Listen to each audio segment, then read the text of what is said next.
Konnichiwa, my fellow golf ball addicts. Today we are traveling to the land of Japan to review 3 golf balls that all of you have been requesting. Actually, a little more than I thought you would, but I'm here for it. I like it.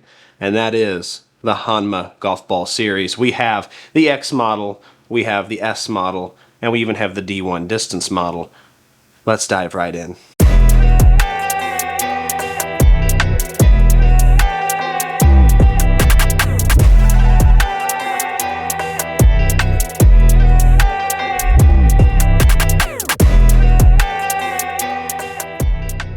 If we travel to Sakuta, Japan, you will find the Honma factory. This is where for almost the last 70 years they've been producing their golf balls as well as their golf clubs.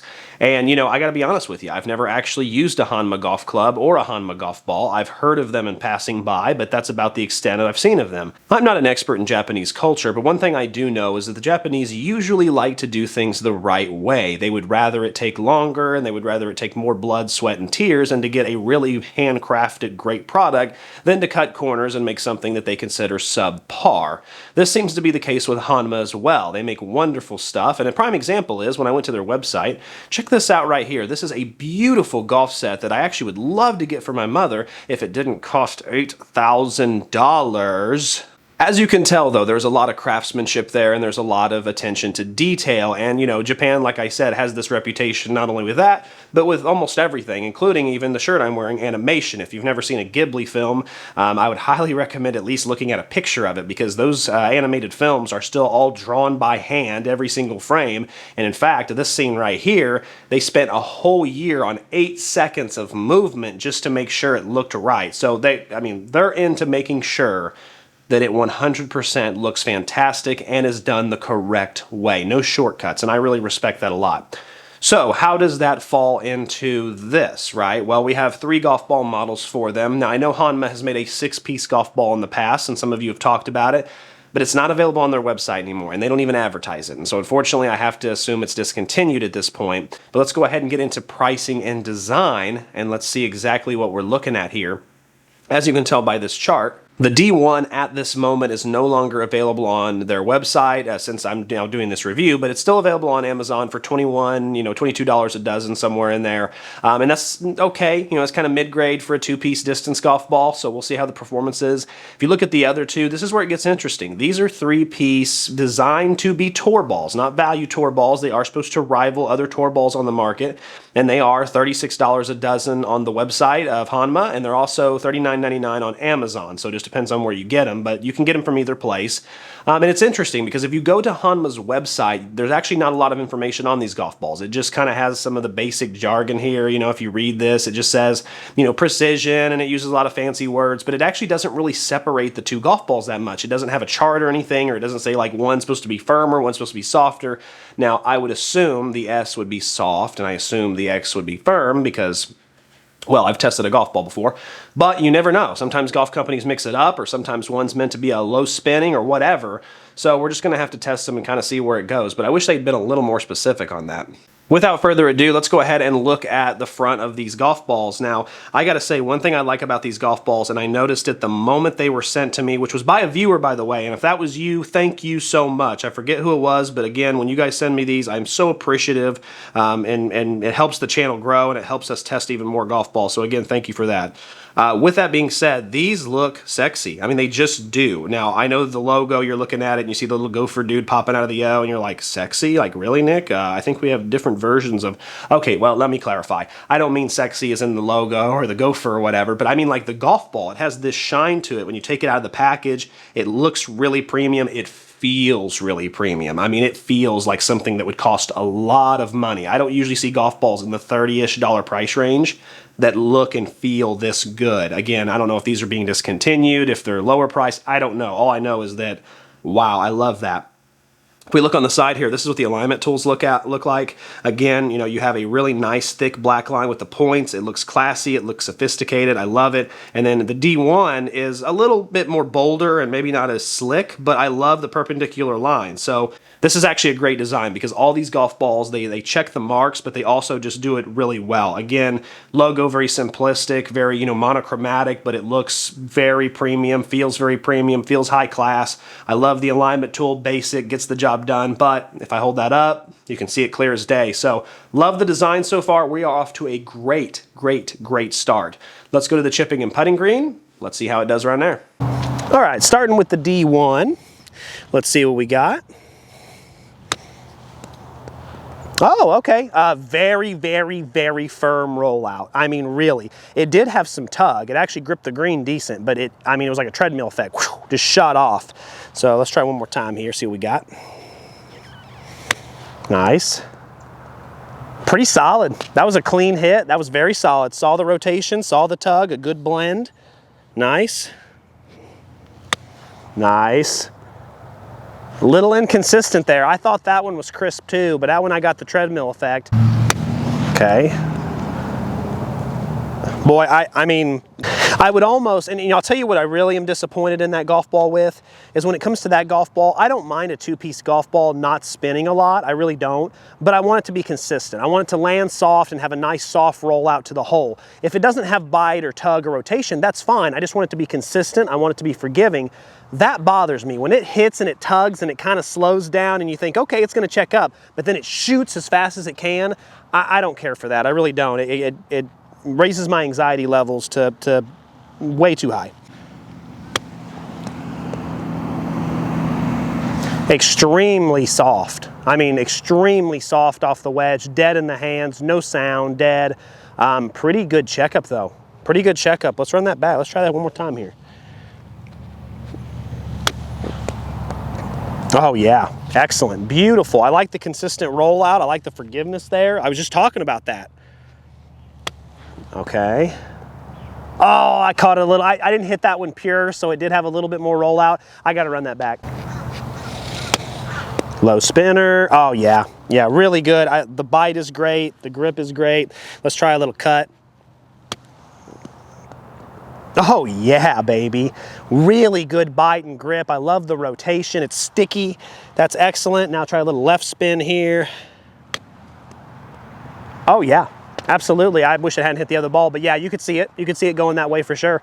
Now, I don't expect the X to be dead in the hands and soft. I expect it to have some level of click. Let's see if I'm right. Oh my goodness, I love that. That was some great rotation and bite. More bite than a snake pit, baby. Nice. Oh, oh, oh! It went left, it went right. I don't like the inconsistency there. I don't like the super bass effect, but it has rotation, it has grip, so that's nice. I would call it a little bit better. Let's do one more here, try to hit another low spinner.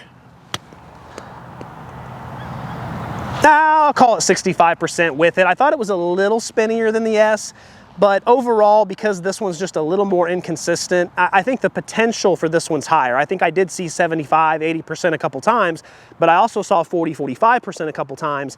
Averages out to be around 65, whereas the S model, it was just pretty much 65, 65, 65 every single time, so not bad. All right, mallet putter, starting with the D1. One of the smoothest rolls I've ever seen. We'll see if that continues. Oh yeah, yeah. Medium distance control, normal, 5 out of 5, pure roll, one of the best rolls I've ever seen, just to be completely honest with you.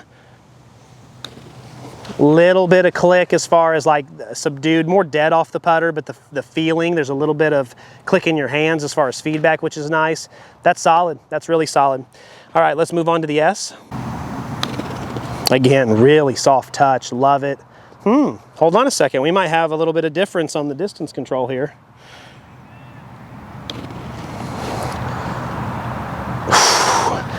I'll call it normal, but it's a little bit more toward that slow side. It does take a little bit more on the putter to get it where you want it. We'll check that with the blade too.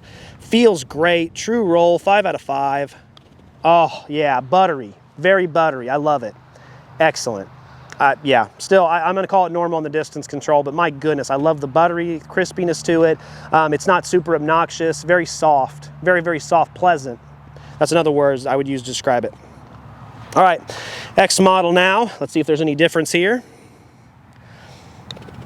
Okay, came off a little heavy. Wow, okay. I like that. Nice. The roll is not as clean as the other two. It's still really good. I mean, we're talking really good, 4 out of 5, but just not as pure as those other two was. It's, again, the feeling as far as the click and the feel in the hands is exactly the same as the S, which is kind of crazy. I don't usually see that between an X model and a regular model or whatever you want to call it, but that's nice. You can tell there's a lot of love put in that ball, especially green side. Let's try the blade. All right, now we have our traditional blade. Let's see how that changes things. Oh, wow, really soft, really soft. I don't usually have subdued, dead feeling with the blade putter at all. There's a lot of responsiveness in this thing. That's very surprising. Let's run that back. Again, a really good roll. Oh, you gotta be kidding me. Really solid. I'm surprised because this is abnormal. I don't usually feel that level of subduedness in the hands with the blade putter, but you know what, it clicks. It does have a little mild low sound. The roll is still really good. I'll go ahead and still give it the 5 out of 5, even though it's a step down from the mallet. It's not quite as good, but it's still really good. 4.5, bump it up. It's very solid. All right, let's try the S. Okay, did not like the roll. Okay, traded one for the other, not bad. Okay, solid. Yeah, there's a healthy amount of feedback. I like it overall. I think I like the mallet better. The mallet was kind of like a masterpiece. I mean, it was just total class. This is really good. This is like really good, excellent, I would even say, but just not quite as good. Maybe that's the putter's fault a little bit, but that's really, really solid. Now we have the X model. Yeah, I'm so surprised. I would have made like 6 in a row hold on one second. Sorry about that. Considering I don't ever usually make that many, like I'm really upset I would have made like 4 in a row if it wasn't for one being in front, but no, so it feels very similar. Again, it's so soft and I'm just not used to that with this blade putter. I don't think I've seen that. I've tested 100 golf balls this year. I don't think I've seen that one time. If I have, it's been a handful of times at most. So I'm really impressed. I love the feel. It's soft, it's responsive. Yes, it's just a little crispy in there, a little butter in there. I love it. Now that I moved that other ball, now I have no chance of getting one in. Yeah, some of the worst putting you'll ever see. That's excellent. I really love that a lot. There is so much love put into those golf balls, especially with the putter, and you can tell. It has kind of a traditional style feel with a modern twist, which I like. All right, let's go see how it feels off the irons. All right, 7-iron in hand. We're going to do a field test here, and for sound, D1 starting out. Mediocre feeling, but I mean, it had a lot of explosiveness, which was good, but yeah, no, I mean, not a great feeling. Yeah, the explosiveness is all it really has going for it. Let's try a little miss hit here. Yeah, 3 out of 3 either way. I mean, 3 on pures, 3 on miss hits. It's okay. Oh, wow. Yeah, no, that's traditional. That's traditional. No, pretty good though. A lot of explosiveness, good amount of feedback, and by good I mean a lot. Holy cow. Let's hit a couple more.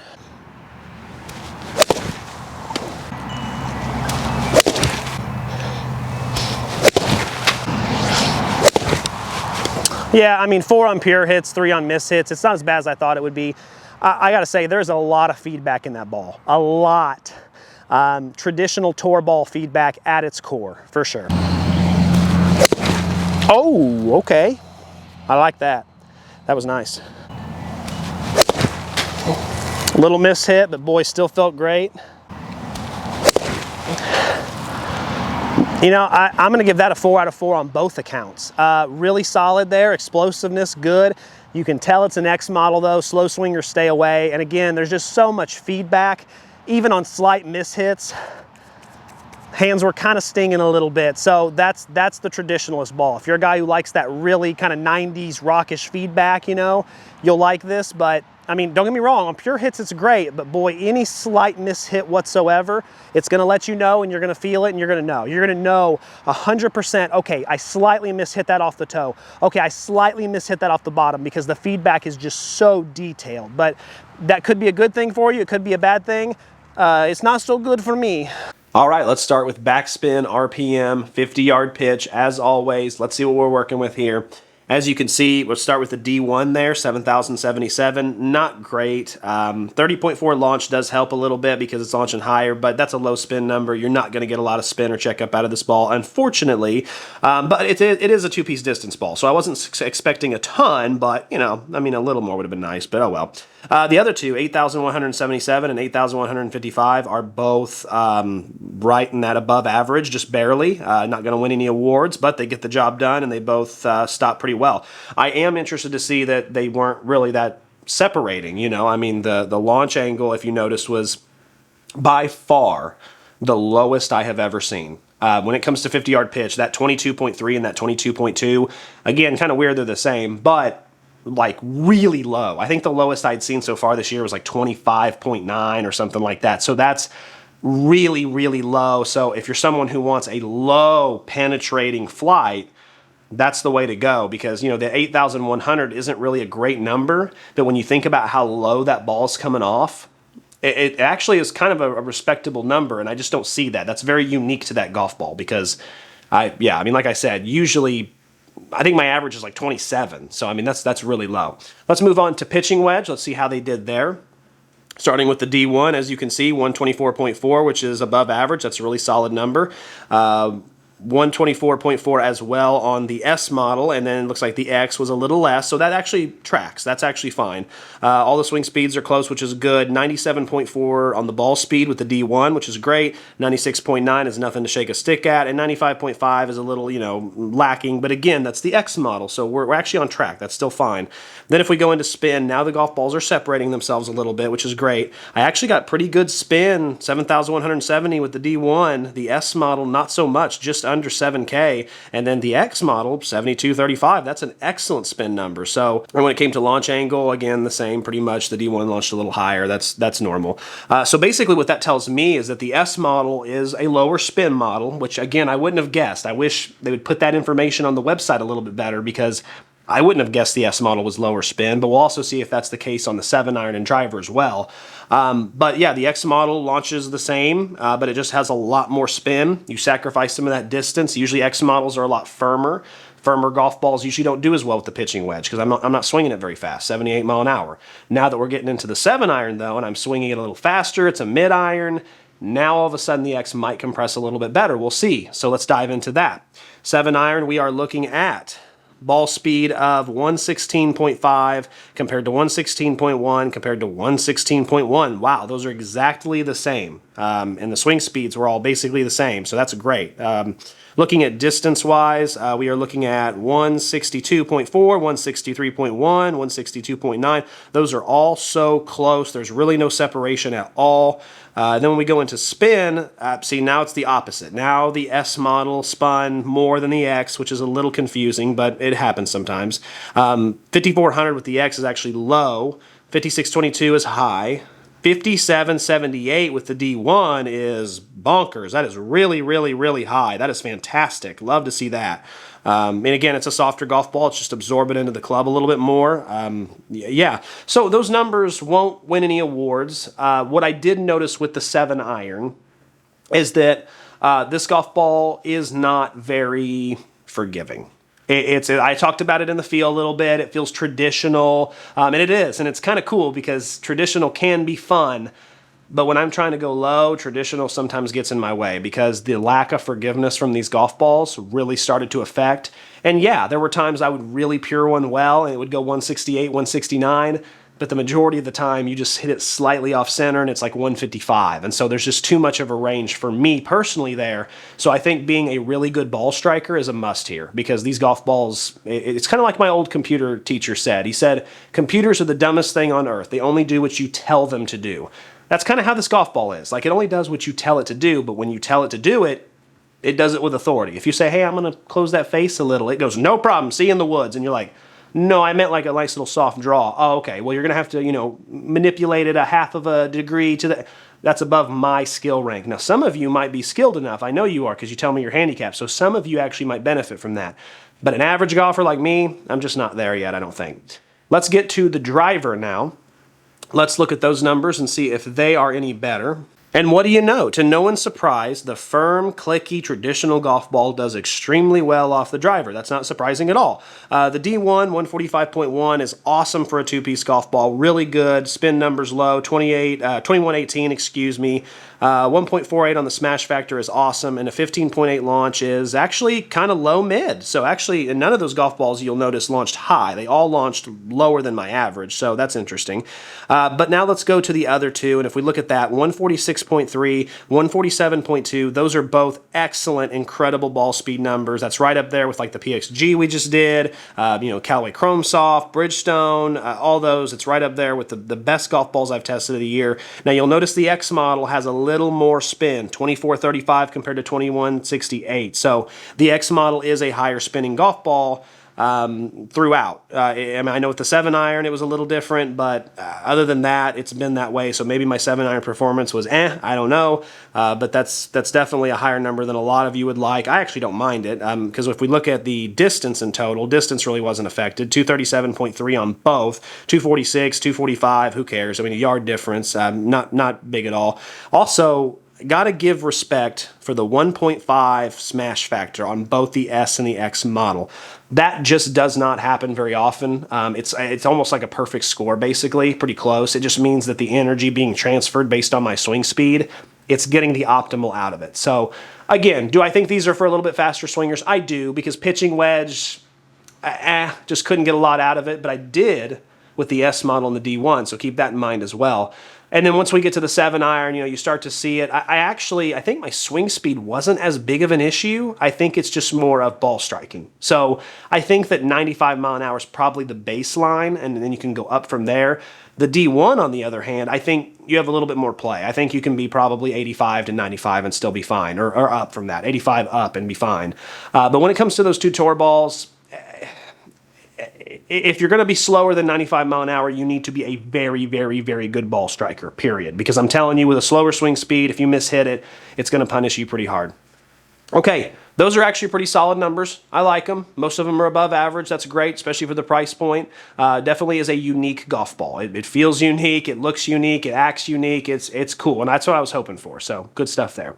Let's get into the accuracy and dispersion. Let's look at those, and let's see how it is.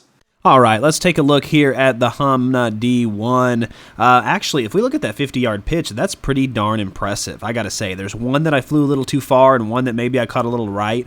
Other than that, those are all darts. One of those might have went in. I'll just be real. That's awesome. One of the best 50-yard pitches I've seen on the dispersion chart. It's hard not to be impressed with that. Then we go to pitching wedge, and listen, the accuracy isn't great, but look at the consistency of the distance control. It is fantastic. And actually, there is, even though it's kind of all over the place, there was 3 you can see bunched up there. So there's some good consistency. I wish it was a little tighter when it came to accuracy, but my goodness, the distance control was phenomenal. Then we get to 7-iron, and again, there's 2 pulls left, but if you take those away, that's one of the best 7-irons I've seen this year. It's really impressive. Everything is just right there. It's all on the green, all birdie opportunities. I love it. Then we get to the driver, and again, it's very spread out. It's all over the place, but look at the distance control. This has to be one of the best consistency golf balls I've tested this year. It's just really weird. I love seeing the hot dogs. You know what I'm saying? And what I mean by that is, well, actually, I prefer it to be, more accurate. But the hot dogs, if you look at the driver there, you see how it's just really, short and long. That's what that is, and that means the distance control is phenomenal. So, yeah, that's a fantastic showing from the D1. I hope this continues. Let's move on to the S. All right, getting into the S now, a little bit better on the accuracy, but the dispersion's not quite as tight. So distance control was a little bit more sporadic than the D1, but I like the accuracy a lot. We get into the pitching wedge. Again, this is actually pretty solid as well, especially considering how unforgiving during the testing this ball was. We get to the 7-iron. Accuracy's all over the place. I mean, I've got a huge dispersion there. Some of those are off the green, unfortunately. Some of them I caught really well and went long. Some of them are just a tad short. It is solid overall, but maybe I've been spoiled by that D1 we just looked at. But it's okay. It's average. When we get to the driver, again, actually, driver's not bad. I thought driver was going to be way worse than that, but now, granted, I took away 6 mishits, so, the 6 mishits were pretty bad. So, I mean, there is that. But overall, still really good. I got it under control, right? I still think it might be a little too advanced for me, but when I hit it well, as you can see, it does pretty good for the most part. So let's check out the X and see if it's any different. All right, and if we look at the X model, a little spread out on the 50-yard pitch. It's all over. It's not bad, but wouldn't really call it good either. Then we get to the pitching wedge, and I would call that good. I'd actually call that excellent because there's two that I pulled left, and as you can see, they went a long way because they were pulled. But other than that, those other 8 out of 10 are all right there. Really good consistency, really good accuracy, all great birdie opportunities. If we move into the 7-iron, there's 3 that I pushed right that are all just right on the money, and then other than that, it's okay. Distance control wasn't as good as I thought. Again, it comes back to that forgiveness. If you hit it pure, yeah, you get some really great distance out of it, but if you mishit it a little, as you can see, you lose some distance. I actually lost about 10 to 15 on those shots, as you can tell. But we get to the driver, pretty good. Nothing that's a red flag, but I don't see too many green flags. It is all over. Again, the distance control is kind of all over the place as well. Maybe not as bad as some other ones, but yeah, just okay. And again, what it comes back to is, if you're an excellent ball striker, I think the potential there, like pitching wedge, I am really solid with my pitching wedge, and that shows. If you look at the pitching wedge there, which is the second from the left, it's fantastic. But if you're not a great ball striker like me and you're just okay or good, look what happens with the 7-iron, look what happens with the driver a little bit, and so that's kind of why I keep bringing a point to it. So I do think it's a little punishing on mishits, but overall, not bad. Still a little better than I thought it would be. Let's talk some durability real quick, and then after that, I will give you my closing thoughts, all right? So let's start with the Honma D1. Looking at this thing, it's a little beat up and it's a little dirty, and if you look, you can see a lot of dirt blemishes. These are actually really deep dimples, like really deep dimples, but, that's all just dirt. If you actually just feel the golf ball, it actually feels intact. It feels good. There's a little bit of sandpaper effect there. I'd call this like an 8.5 out of 10, so I'll bump it up to the 9. I actually really like it. I mean, if you close your eyes and feel it, it really just feels solid. It doesn't feel like there's any major scrapes or abrasions. I think if I actually just clean that off, it would look almost brand new, so I love to see that. Next up, we have the Honma S, and again, it looks very premium. It looks very good. There's a couple small indentions, but I mean, other than that, it looks fantastic. I mean, that is great. There's one little spot there, but you can't feel it. Gosh, I mean, the materials are just really premium. You can tell. This feels so nice.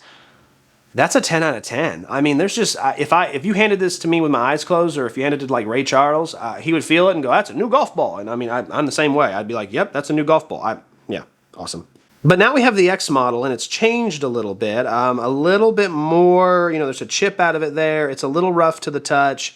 The rest of it just looks fantastic, though. You can tell the dot, actually lasted a lot longer because I hit this one side over and over and over.